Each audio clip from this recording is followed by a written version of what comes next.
नमस्कार जय जगन्नाथ आपण मानक स्वागत करछि देसी food court Odisha cooking channel को। आज बनैबा बिना बिरी चाउल सुजी रे बरा जो मानक अरुआ चाउल किंबा बिरी पसंद नहीं तो निश्चिंत उषुना चाउलर बरा को निश्चिंत थरे ट्राए करंतु। बहुत ही क्रिस्पी आ भितर पूरा नरम ता सहित इंस्टांट गोटे चटपटा स्पाइसी चटनी जोटा कि आपण मानक बरा सहित खाइबा को बहुत ही बढ़िया लगे। तो रेसिपीटा बनैया भिडियोटा पूरा देखंतु। चलतु आज रेसिपीटा स्टार्ट करवा। तो जदि आपण ये बरा बनवा को चाहूँगी तो आपण ये काच गिनारे गिनाटे मुझे उषुना चाउल राति सारा भिजई जेहेतु यहाँ मुझे सकाଳେ बरा बनई। जदि आप सकाଳେ बनवा संध्या बेले बनवा चाहूँगी तो सकाଳେ उषुना चाउलटा भिजई नियंतु। जेहेतु उषुना चाउल भिजवा बहुत समय लगे तो जदि रेसिपीटा बनवा उषुना चाउलटा भलसे भिजवा दरकार तो ग्राइंड होगापी टे समय लगे तो से चाउलटा को सफिसीयंट समय देके भिजातु। तो ये ग्राइंड करने गोटे मो बड़ ग्राइंडिंग जार नहीं जो कि गिनाटा जाक चाउल ये बाटी हो पार। जदि आप अल्प बनाऊँ तो छोट ग्राइंडिंग जार ग्राइंड करूँ तो जल्दी चिकन करी ग्राइंड हो पार। तो ये कौन करेंगे ना जो चाउल सब पकेला भितर जी पानी जाइए से पानी ही प्रथम चाउल को मुझे ग्राइंड करने। तो प्रथम रू आप चाउल पानी दिंतुनि जो चाउल पकेला भितर जी पानी थी ताकू टिके ग्राइंड करनबा। तो ये देखिपे खदड़िया ग्राइंड हो जाए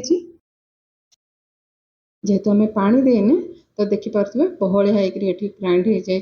जदि आप बिना पानी रे जदि चाउल किसी पानी न था कि ग्राइंड कर अल्प पानी देके ग्राइंड करेंगे जमी बहलिया जेहेतु आम बरा बनवाई सीझा आलू आम यूज करचे। तो मुझे छोट छोट आलू 7टा नहीं आपड़ जदि छोट आलू ना आप बड़ आलू होते जब मीडियम साइज आलू होता आप 4 ରୁ 5टा नहीं पारे बड़ आलू होते 3टा आलू नहीं पारे सीझा आलू को काटिक पकई ना। तो आप जो बाटे तो कम कम पानी देके जमती आमर बिरी बटाटा बहलिया हम से टाइप आप ये ग्राइंड करनबा। तो मुझे देखिपे मुझे पूरा अध गिनारू टे कम पानी देती आप प्रथम कम पानी यूज करूँ जब ग्राइंड हो पारुनि तो तापर आउ टे पानी आड करूँ। देखिपे केते बहलिया जमती आम बिरी बाटुचे से टाइप ये बैटरटा मोर रेडी हो जाए और चिकन करी भी ग्राइंड हो जाए। तो आठू अधिका पतला करें तो सब बैटर को आम कौन करवा ना गोटे बड़ जाग को बाहर करनबा। तो दर्शक बंधु आज रेसिपीटा जब भल लगुच तो वीडियो को निश्चिंत गोटे लाइक करने नुआ थे चैनल को सब्सक्राइब करने जदि फेसबुक पेज रे देखुं फेसबुक पेज को निहाती ही फॉलो करने आ रेसिपीटा आपण मैंने कौटू कौटू देखुं निश्चिंत कमेंट करी कहे आपण जो रेसिपीटा भल लगी तो निश्चय आपंकर सुचिंतित मतामत देवे। तो जो बैटर को आम 3 ରୁ 4 मिनिट भलसे आम फेंटी नेबा जमती आमर ये बटाटा टिके हल्का हो। तो देखिपे 3 ରୁ 4 मिनिट भलसे फेंटिला केते माने बहुत ही फ्लफी हो जाए। आम बराटा बहुत ही बिना खाइबा सोडा जेहेतु आम बनाऊे तो आपको फेंटा निहाती दरकार। तो मुझे रेस्ट अध घंटा छाड़ी देती। तो अध घंटा पर देखा देखिपे केते फुली जाइए जमती आमर बरार बैटर जी दरकार से अनुसार फुली जाइए। तो आप पानी अधिका यूज न कले तो ये टाइप बैटर हो पार।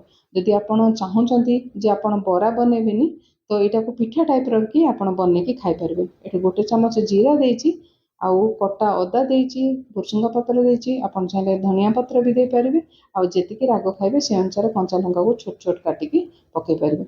ये स्वाद अनुसार लुण दे देती आउ अल्प हेंगु देती बरार बास्नाटा बहुत ही बढ़िया आसो। तो सबको भलसे गोले नेबा। जदि आप बरा छाणा चाहूना तो यही बैटर सेम प्रोसेस आप कटा पियाज गाजर ग्रेट गाजर कैप्सिकम तो पत्रकोबी एमती पकईकि आपन को जो सब परिबा पसंद पकईकि आप पिठा टाइप रे मोटा मोटा पिठा टाइप करके खाई पारे से भी बढ़िया लगे कम तेल भी बनी पार। तो आमर ये बनीगला बरा बैटर ताप गोटे चटपटा चटनी बनैबा जो थी कि रसुण भागर टे अधिका रहा। तो राग ये कंचा लंका 3 ରୁ 4टा नहीं आपन जदि सुखिला लंकार बनवा चाहते सुखिला लंकाटा को पानी रे किसी समय भिजेकी आप पकई पारे। ये नहीं गोटे बड़ टमाटो पाचिला टमाटो जोटा को आम काटिकी छोट छोट कर पकई ना। तो चटनीटा बहुत ही टेस्टी लगे आप बरा सहित बनैकी चटनीटा खाई पारे। आ बनैबा भी बहुत समय सहज आ कम समय भी आप बन पारे। ये टमाटो पकेला ये नॉर्मल लुण ये अधा चमच देती जोटा कि आम रेगुलर यूज करछे। ये देती ब्लैक सॉल्ट अधा चमच। तो ये फाड़े लेंबू रस, जदि आप अधिका खटा चाहते तो गोटे लेंबू रस पकई पारे। तो टेस्टा बहुत ही बढ़िया लगे बरा सहित। अल्प पानी देबा, जेहेतु चटनीटा टी पतला रही भल लगे तो पानी देला पर आपको ग्राइंड करवा। ग्राइंड कला खदड़ा रखिए, बहुत पालिश करेंगे जमी रसुणटा टे छोट छोट खंड जेहेतु यहाँ टे कलर आसनी तो काश्मीर रेड चिली पाउडर ये मुझे गोटे चमच छोट चमच। तो कलरटा टे भल आसो। तो जेहेतु आम कंचा लंका पकईचे राग तो ये काश्मीर रेड चिली पाउडरटा ये राग हुए, कलरटा भल आसो। सबको भलसे गोल ना। तो आमर चटनी रेडी है। चलते बरा छाणा। ये बरा छाणिया मुझे तेल भलसे गरम कर बरा बनवाई आप गैस हाई फ्लेम रे छाणिबे। तो आपणकर मन मुताबक हिसाब से छोट बड़ जो साइज आपन को बरा दरकार से साइज आपन ये बरा पकई पारे। ये गोटे मिनिट छाड़देवे हाई फ्लेम रे।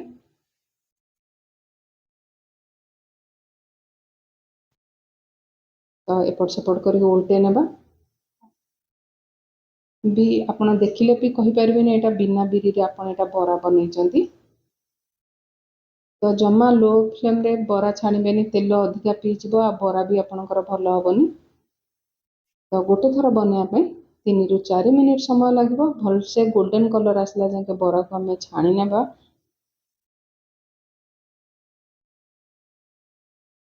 तो थर बरा आमर ये भलसे भाजी छाणी हो जाए तो बरा सबको ये बाहर कर नबा।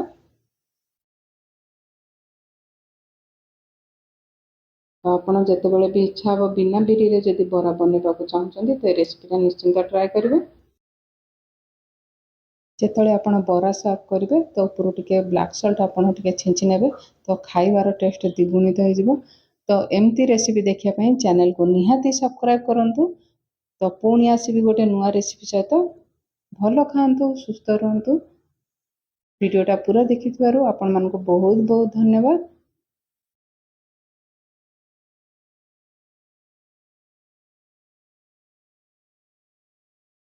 आ चटनीर रेसिपीटा केमती लागला निश्चिंत कमेंट करी कहिबे।